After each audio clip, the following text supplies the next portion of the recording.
ಮಾತಾ ಕಿ ವಂದೇ ವಂದೇ. ಇವತ್ತೇನು ನಮ್ಮ ಎಲ್ಲ ರೈತರು ಗುರ್ಲಾಪುರದಿಂದ ಏನು ಒಂದು ಹೋರಾಟಕ್ಕೆ ಮುಂದಾಗಿದ್ದಾರೆ. ಈ ಹೋರಾಟ ಎಲ್ಲಿವರೆಗೆ ಅಂದರೆ ರೈತರು ಗೆಲ್ಲುವರೆಗೆ. ಇವತ್ತು ಈ ನೆಲವನ್ನ ಹಚ್ಚು ಹಸಿರಾಗಿ ಕಾಯುವಂತ ಯಾರಾದರೂ ಒಬ್ರು ಈ ದೇಶದಲ್ಲಿದ್ರೆ ಅವರು ರೈತರು ಮಾತ್ರ. ರೈತರು ಇದ್ರೆ ಈ ದೇಶ ಹಚ್ಚು ಹಸಿರಾಗಿರ್ತದೆ.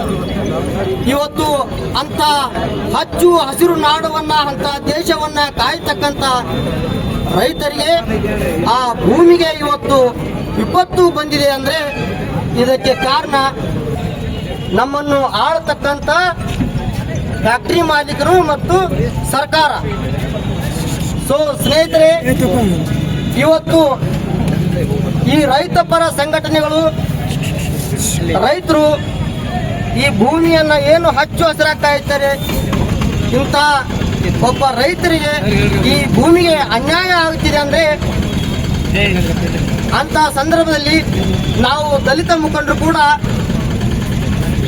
ಇವರಿಗೆ ಬೆಂಬಲ ಒದಗಿಸ್ತಕ್ಕಂಥದ್ದು ಬಹಳ ಮುಖ್ಯವಾದದ್ದು. ಯಾಕಂದ್ರೆ ನಾವೆಲ್ಲರೂ ಇಡೀ ದೇಶದ ಪ್ರತಿಯೊಂದು ಜೀವ ಬದುಕಬೇಕಾದ್ರೆ ಅದಕ್ಕೆ ರೈತ ಕಾರಣ.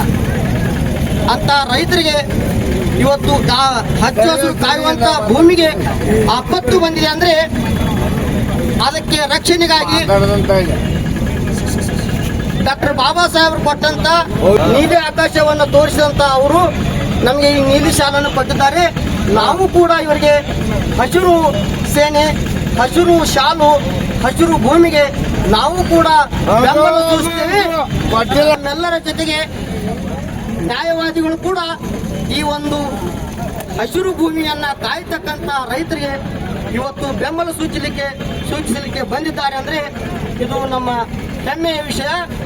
ಅವ್ರಿಗೂ ಕೂಡ ಈ ಒಂದು ವೇದಿಕೆ ಮುಖಾಂತರ ಸ್ವಾಗತಿಸ್ತೇವೆ. ಮತ್ತು ನಮ್ಮ ಹೋರಾಟ ಗೆಲ್ಲುವರೆಗೆ ಇರಬೇಕು. ಇದು ಕೇವಲ ಇವತ್ತೊಂದು ದಿನಕ್ಕೆ ಮುಗಿಬಾರ್ದು. ನಮ್ಮ ಜೊತೆ ನ್ಯಾಯವಾದಿಗಳು ಕೂಡ ಇದ್ದಾರೆ, ರೈತರ ಜೊತೆ ನಾವು ದಲಿತರು ಕೂಡ ಇದ್ದೇವೆ ಅಂತಕ್ಕಂಥ ಸಂದೇಶವನ್ನು ಹೇಳಲು ನಾವು ಈ ಒಂದು ವೇದಿಕೆಗೆ ಬಂದಿದ್ದೇವೆ. ಜೈ ಜವಾನ್, ಜೈ ಕಿಸಾನ್, ಜೈ ಭೀಮ್ ಅಂತ ಹೇಳ್ತಾ ನನ್ನ ಎರಡು ಮಾತನ್ನು